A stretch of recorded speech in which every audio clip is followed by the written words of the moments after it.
more thing and I'm ready to roll, brother.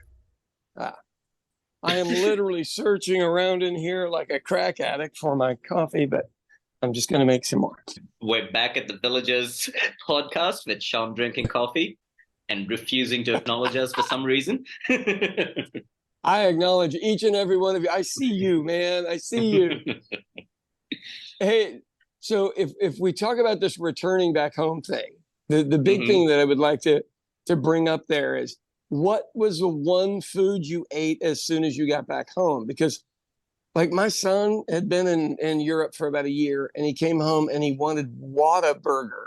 Like it's an orange building with white stripes. Yeah, that's what he wanted me to meet him at the airport with, and he ate it like a crack addict.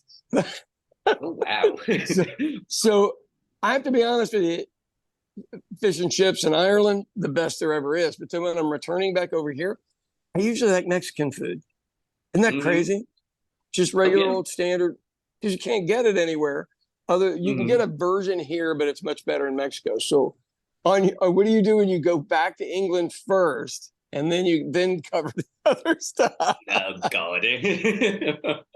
I honestly just prefer plain beans and a tin of Heinz. Beans and toast and scrambled egg. Right. That's all. Holy shit. Your Indian ancestors are rolling over right now. So for people that are listening that don't know what that is, Heinz beans are the beans that are eaten in England, and they taste a little bit like our beans, but with maybe a touch of barbecue sauce in it if you added a bunch of sugar to the barbecue sauce. So, I mean, it would be what we call baked beans over here, but we add pork to ours over here. Oh, yeah. Correct. Yeah. And when he says beans and toast, he means beans and toast. That's the whitest food on earth. Isn't that horrible? Remember the article one of our writers had sent us where people in China are now eating American lunches as punishment? Right. Yeah. Can you imagine that? Okay.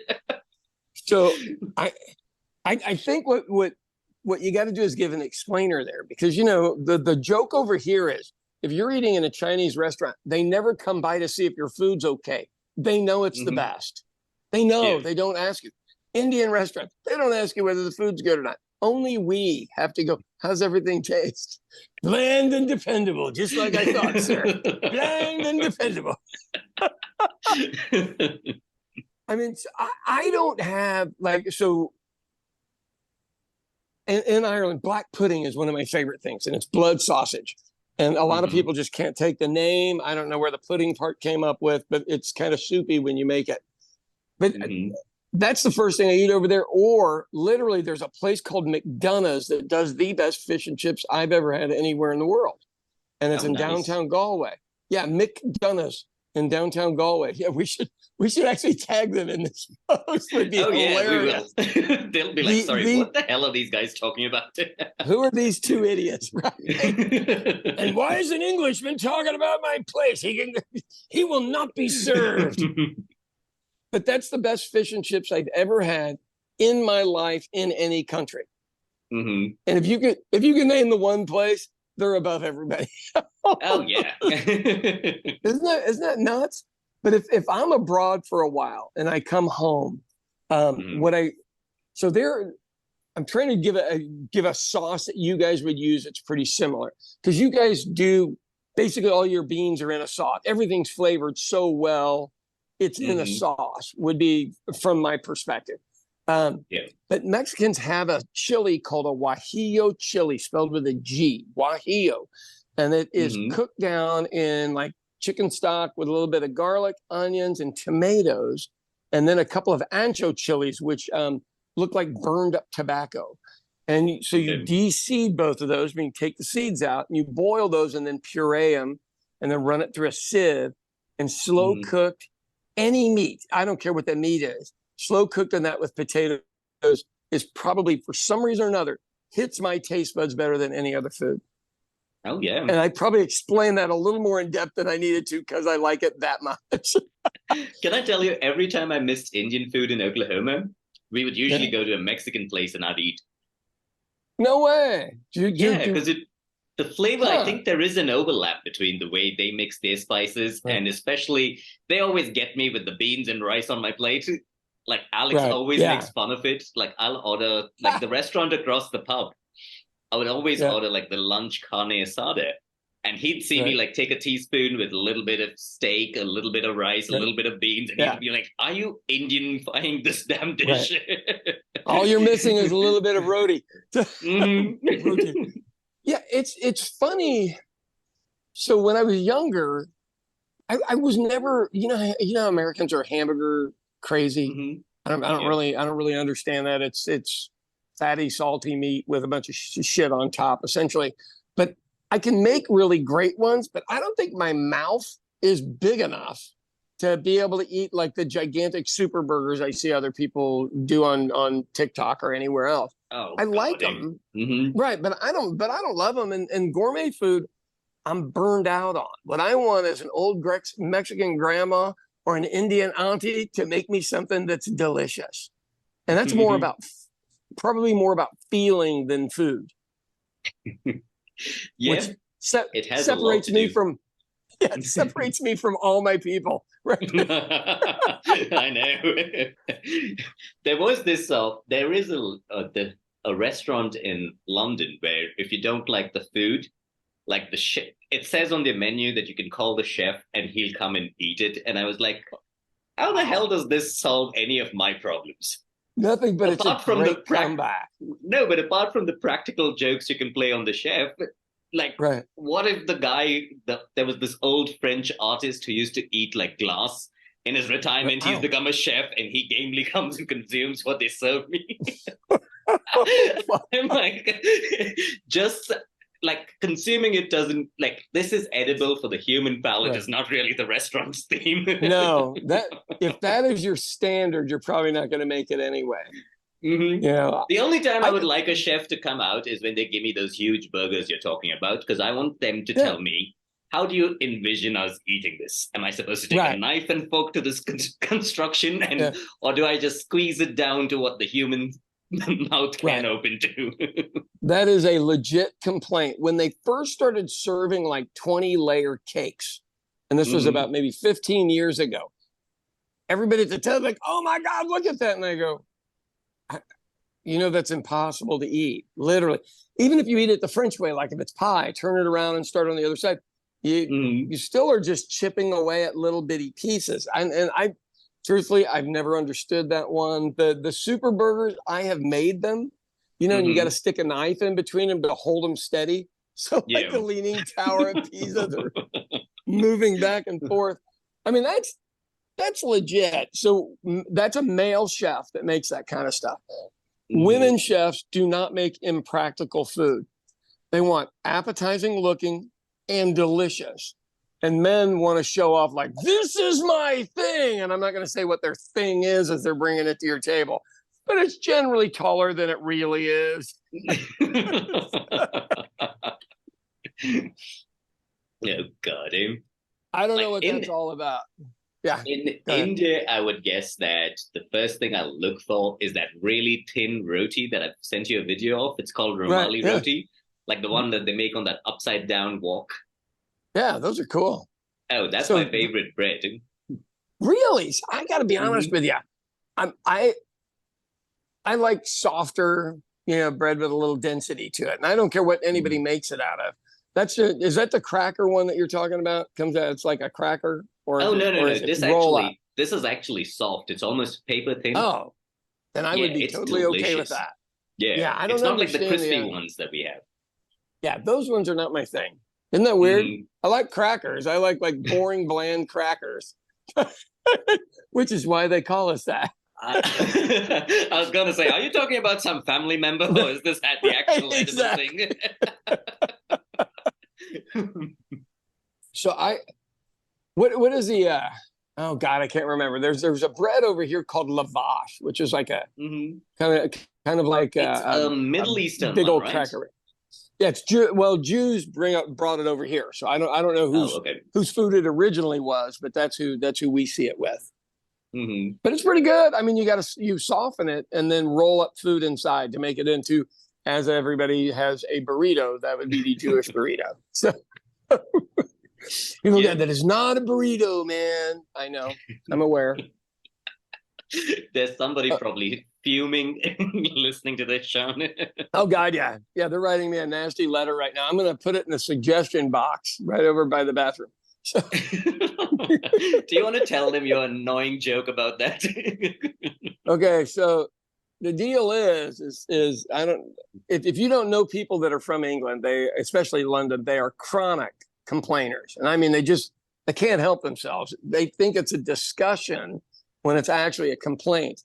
And so for years, Deepak and I had this running joke, and he would say, "Sir, I have a small complaint." And I would go, "It's right over there, the box right above the trash can." So, you know, it just rotates it into the trash can. It is notoriously, Brits are just bizarre complainers. I don't know what it's about, but they cannot help themselves. They just must let you know what they're thinking about, but they don't want anybody to have any feelings about anything, but they still want to tell you their complaint, which is usually their feelings. So that what would is be up like with you guys psychologically behind it? I told you, psychologically, the main problem is that you have to be polite throughout your day. So the pub is where you vent. And I think the only problem is that you are a pub owner, so that's where we show up to complain. Right. But it's a unique thing. I don't know. So I literally listened to somebody talk about subjugated countries and how polite the people are from subjugated countries, because if you weren't, somebody killed you or put you in jail. Isn't that strange? And so Irish people in Ireland are all you just go, God, they're the nicest people in the world. I'm not sure we're really hearing what they're thinking, or that's the presentation it's getting. You know what I mean? Because they knew how to play the game. And then when they get to America, we get a little more mouthy. Well, not a little more. We get a lot more mouthy.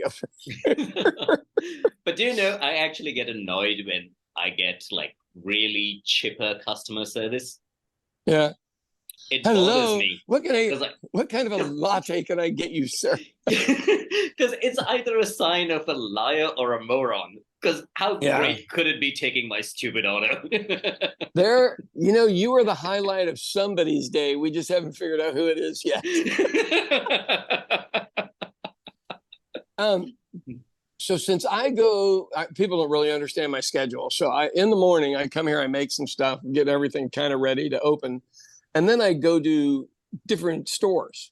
And I don't know what I would say, stores and warehouses, I think is probably the way to look at it. And so every time I go into those places, I'm that chipper guy. I'm like, hey, how's everybody doing today? Because warehouse people always get treated like shit. So nobody ever talks to them or knows their names. And I make sure I go out of my way. I know their names. I know what their family's doing. I know anytime I need anything, I can usually go to one of them and I can get it in seconds. Yeah. So I use your version there. I remember one of those things where it was like 5 o'clock and a crammed up train. The ticket collector was like, "Give me a fucking ticket." And I took it and I gave it to him. And I just smiled at him because I was like, yes, it's 5 in the evening. You're stuck here. You're checking this. It's fucking miserable. I don't expect you to treat me any other way. Right. Wow. Yeah, I've been there. It is, I get a little testy around St. Patrick's Day because it's been busy for 30 days, every single day, like New York, kind of busy. And I'm just tired, that kind of stuff. It's an interesting, I like this discussion because you're making me think of a whole bunch of other stuff. I'll tell you one great nostalgia deal though. All right. So I went to boarding school. And so I was trying to get my kids to go to boarding school. Not that I was trying to get rid of them, Americans. Don't write me a letter. I had a great experience there, and I wanted my kids to have the same kind of thing. So I sent them up there for camp. They had like a summer camp. And so I thought, oh, my God, I get to go back to this. It's a small town in Kansas. It's basically a university town that has this, other school that you can go to. And so we all went out to eat, and you forget that in small towns, they have to adjust the food to the taste buds of the town. And we ate what had to be literally the worst Mexican food I've ever eaten in my entire life. And it ruined my view of what was. And we're all spoiled that live in bigger cities because you get to eat everybody's really cool, delicious food. And then you go to small towns where, salt and pepper are the spices. And they do that with Mexican food. And it's really depressing. Yeah. My kids are like, why are we here? I was watching a show the other day where I think it was a Black Mirror episode where she tastes the food and she says, "What is that, salt?" All right, Deepak, with my wife's glasses on here, let me read my Spotify deal here. Do you know? Okay, Sean, you don't have to do it. So why do you hate me? The one we read last time, they approved it in their software platform, and now it just shows up in all the episodes. I had to just go in there and place it. Dude, tell me it was the whole thing, or did you hodgepodge it together? Oh, no. It's the whole thing, including me pointing at you and laughing and interrupting you, which is why I think it got approved, because they were like, these guys are idiots. Just let them through. But that is an ad that people do where you go, well, am I supposed to ad lib or are we just supposed to read it? Okay, good. Well, I'm glad I think we got through because we read out their suggestion of personal testimony. personal testimony. You know what? They thought we were being comedic and I was just being stupid. I know. Oh my God, that is awesome. Next time I'm going to ask for really clear instructions, and I'm going to remove all their suggestions before I send it to you. Okay, that is hilarious. Okay, well let me go back to our country by country thing. So, I for people that have never been to Italy before, it's hot during the day, especially down in the southern part of Italy. So everybody kind of just stays inside your house, but like my wife's family would go eat at 10 p.m. like dinner. And so you'd see these empty restaurants all day long. And then at 10 p.m., everybody's absolutely full. And she would eat the equivalent of American large pizza at 10 p.m. and be able to go home and sleep. And I don't know how that works. My body does not work that way. And but they did it all the time. And what their deal was, it's cooler at night, so we go out and enjoy ourselves. Why would you go out and be miserable during the day? And I'm like, Have we met? Because Americans do everything the miserable way. That was the one thing I got a lot. Like Kathy and me have talked about this, where she asked me about my dinner pattern, and I was like, "Oh, the moment I eat, I usually just go to sleep. That's when I eat dinner." Wow. No, really? God, how do you do that? Because especially because your food is not crazy spicy, but it's got a little spice to it. Huh. Yeah, I can't do that at all. I mean, I can do that at lunch, but I can't at dinner. But I'm genetically from a country where it's cold year round. I mean, there's no everything we eat is savory and soupy. And you guys are always struggling with the heat. What gives us enough nutrition and also keeps the Guinness nice and full. Right. That's awesome. I don't because I'm trying to think of anything else. Okay, I'll tell you a good airport story because so my dad wanted me to bring him home some black pudding from Ireland, and it's a big 5-pound sausage that's rolled. And I get to the airport, and my kid's mom and I step out of the car, and however I have packed this, as soon as my luggage hit the ground, it starts rolling out on the street, and there's literally an officer right in front of me. He looks down, he looks up and gives me the, my God, you can't be this stupid look, and turns around and allows me to repack it so I can go into the airport. Oh, God. See, some cops are good that way. Right. Those are my people right there. He knew I was an idiot. He let me be an idiot, and he didn't struggle with it. But those are the things that I see. What I always cracked up when my dad would go back home, he would always want to go to the sea. And it's a very small island, the size of the state of Ohio, surrounded by ice cold water and 40-mile-an-hour winds. So it's very unpleasant. And And he'd be out there in some shorts, as if nothing was going Oh God, that's like those dudes I used to see in Oklahoma winters in shorts. It used to just bug Yeah. me. That was him. And he never wore a coat. I don't think I ever saw him wear a coat in his life because where he was from, that was just the way it was. Mhm. Now, if it was 0 degrees outside, he would walk quickly to his car. That was the one difference. Oh He would walk quickly. God.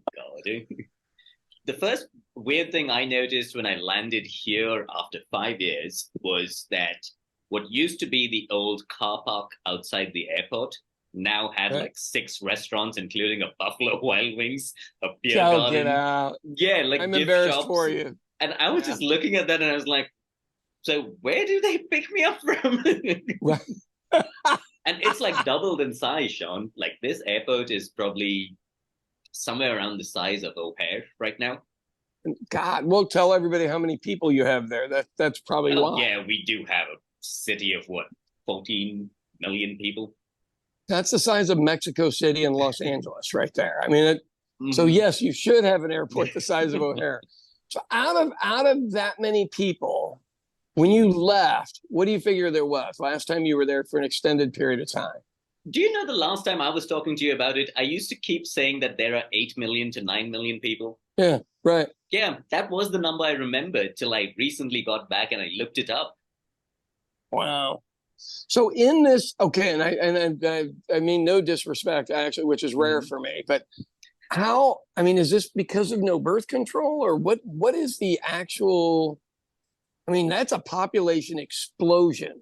I know. So we don't have we don't have enough people to do the work, which one side refuses to admit to. That's why everybody's down at the border in Mexico to come up because we don't have workers. Mm-hmm. See, and that didn't sound very good either, did it? No. We need some workers. Now let's go to the border. Wow. Yeah, sounds like your people. No, I'm kidding. So what is the population explosion from? I think it happens to do with a higher standard of living. So I guess that now that all these software companies are here, a lot of people from the surrounding towns and little villages are not all moving into like this city to get a better job. Right. And with that, there was a study that said that the more educated people are not having that many children anymore. Right. But yeah. I think the people whose like first generation come to the city, they're like, oh, right. I can send my kids to decent schools. So they have a bunch of kids. And wow. I think that might makes sense to it again. So the problem here is like my parents had 7 kids. Everybody on my block had 7 to 12 children. So the workforce and the consumer force was already pre-built in. And as everybody got more educated, I think I've got one family member that had 4 children. That was the most. Everybody else had 2, which brings us to stagnant population. And, what we used to do in America is we'd open the floodgates for immigrants that would come over and do exactly what you just said there. They'd get a great job. They got a house. They got a car. It's better living than you would ever have anywhere. And they could have a slew of children, which is prosperity in some places. And, other people, the Brits always used to look down on the Irish for having so many kids. I mean, undoubtedly we were the Latinos of Europe. I mean, I can't argue it because I'm from one of those large families. But the people next door to me as a kid, I think they had 13. Oh wow! Yeah, I mean, and Catholics you don't hear about that. Right? Yo, you don't hear it ever anymore. God, people would look at you like you were crazy. No, yeah. I don't know. So I don't know what any of that's about because I was in a really loud house growing up, so I didn't want any children. I had the opposite effect on me. I wish I was kidding.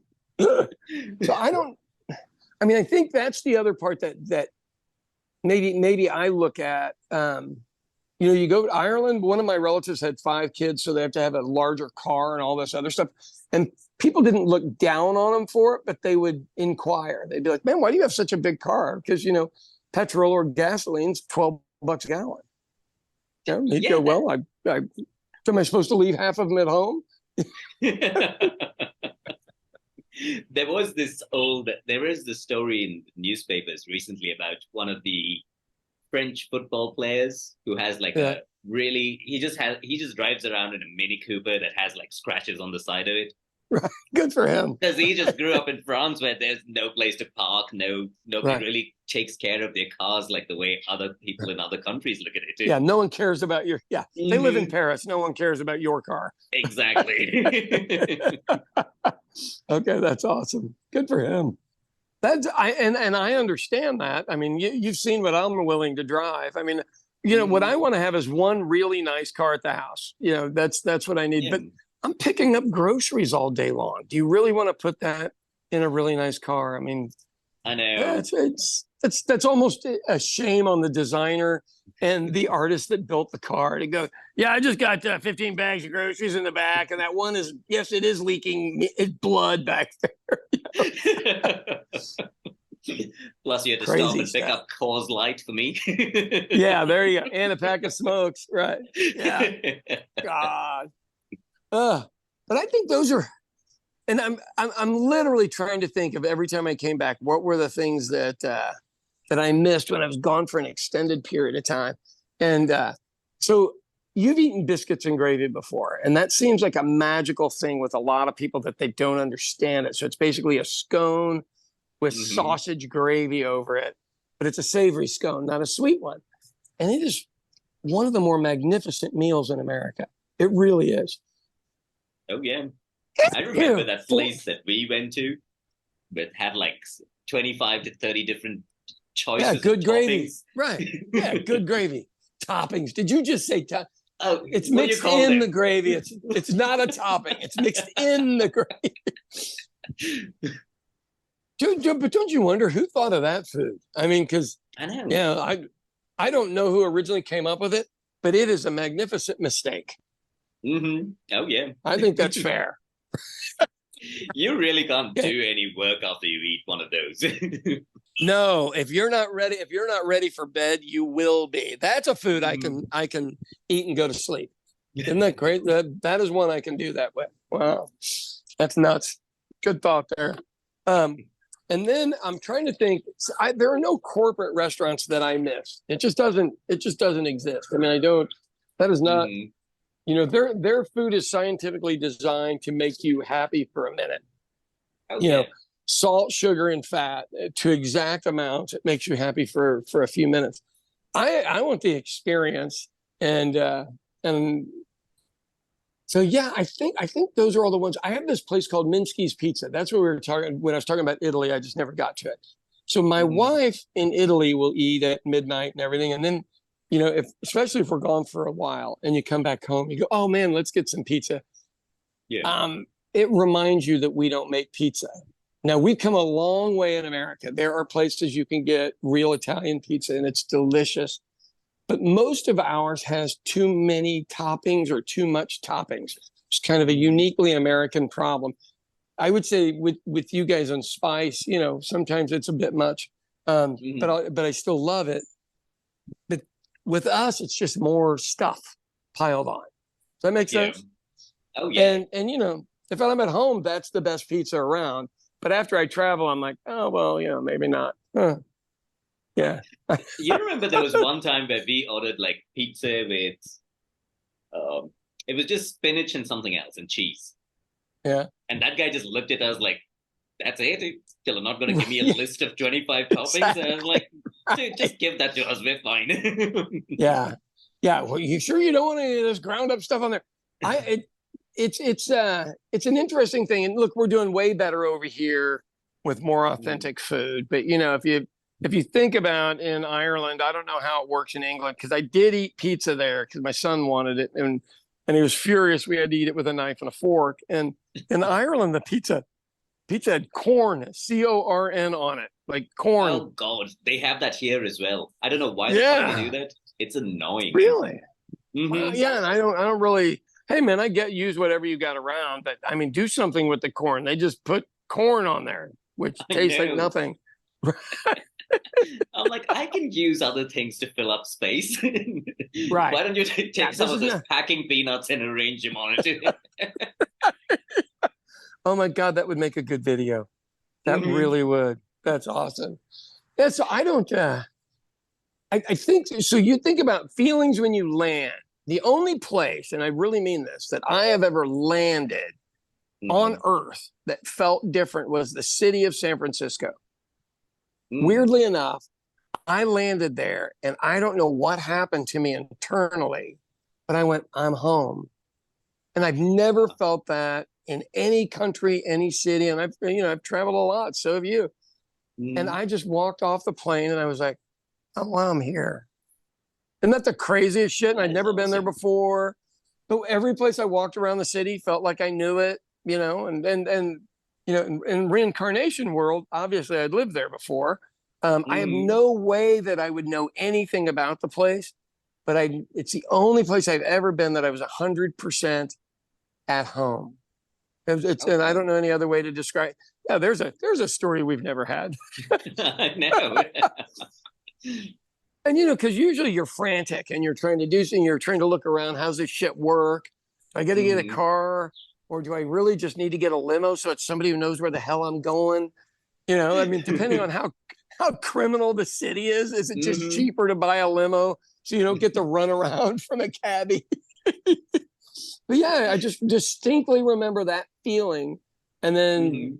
the guy taking the outskirt drive and going, yeah, this is really because the place doesn't change that much. It's a European looking city. It's really nice. Isn't that nuts? That's my Oh one yeah. memory of travel and felt that way to a new city. Mm. Yeah, I know. I know. So I got Can I that tell going you for the me. I'll tell you the one time I felt totally out of place here when I got back was I went to a birthday party, okay? I had Yeah. no idea what people have done, what television shows they've been watching for the past 5 years. There Oh was a yeah. time God. there was a time during that birthday party where we had to all stand up and mention why we were thankful to have that person in our life whose birthday it was. And I was like, Wow. either this is the most narcissistic fucking thing I've seen or the weirdest Thanksgiving Oh, party I've ever been to. I was like, what the fuck is wow. going on? Yeah. How'd that work? Oh, dude, I didn't What? say anything. I was like, I don't know what the fuck is going on. And one of my friends looked at me and he was like, stage fright? And I was like, no, you fucking idiot. This Right. is the most moronic fucking exercise on somebody's birthday. Wow. God, I don't and see and you and I are never speechless. That is not our thing. Mhm. I would want to go, well, I mean, aren't I here really because I had to be? I don't even They like were it. prob- I don't even like they this were person. they were probably just looking at me going like, I think he's gone a bit weird. And I'm just looking at all of them Right. going like, you're the weird fucking people for doing Right. this, not me. You're calling me weird and you are the weird one. Sound like Donald Trump right there. You're the weird one. I am not the weird one. God. When they asked me to speak, I should have just been like, such a nasty request. You're a nasty Wow. person. That's right. And that is God, now that's a culture change from when you left. Wow. Mm-hmm. Huh. That is fascinating. It was Well, the we most get confusing thing. those stupid ass things where people want you to come and they let balloons out of a box to tell you what sex the baby is or Oh something. And yeah, you're yeah, like, yeah. you go, this is a first world problem. How about we see if the baby lives? Let's be honest. You guys really don't understand what this is all about. It's see if they live to 1 year old, and we'll talk. God, yes. Don't send me a letter about saying that, folks. I I am not know. kidding. Not really. By the way, I should mention that I'm not actually laughing about what I'm going to tell you. Two Yeah. people got hit by a train while Oh they were shit. doing a Facebook video on the track. No. Oh my I'm hoping this God. video exists somewhere because I wonder whether they just looked at the screen Oh. and were like, are you zooming in? No, I'm not zooming in. And bang. Oh shit. Did you know that those vibrate the ground? You know they're coming. I So you can't know. act like, wow. Oh my God. I'm Well, sorry. It was just too funny for me to look at. that I think that needs to be the video of all infamy. They're not famous. They're infamous. Wow. Mhm. God, Deepak, that sucks. So I know. I'm like, haven't you all seen a screen before? Did you all wonder why that train was getting wow. bigger in it? Oh my, I mean, I don't even, what a terrible way to die, being stupid and everybody seeing it. So you know Hmm. that's viral. You know that's viral somewhere. Yeah, but I don't want to look it up on my phone because for the No, next 1 month I'll be just seeing videos of people getting hit by shit. right. Yeah, you don't want to be on that algorithm, man. Wow. Hmm. Oh my God, that's so bad. All right, how much time we got left? Because my Oh, clock is showing less we're than a near. minute. Okay, well, then you better take us out, boss. Take us All out, right. boss. That was The Villages with me and Sean. And we were actually talking about interesting shit today about 3 different countries, 4, maybe Nothing 5. depressing. Nothing Mm-hmm. depressing. Well, oh, but you did say the people who got run over by a train. Oh, that was It's a hilarious. Their country own fucking music fault. song. It's a country music song. Shit. All right, join us again, folks. Thank you very much. Thank you. There's your chime out, my man.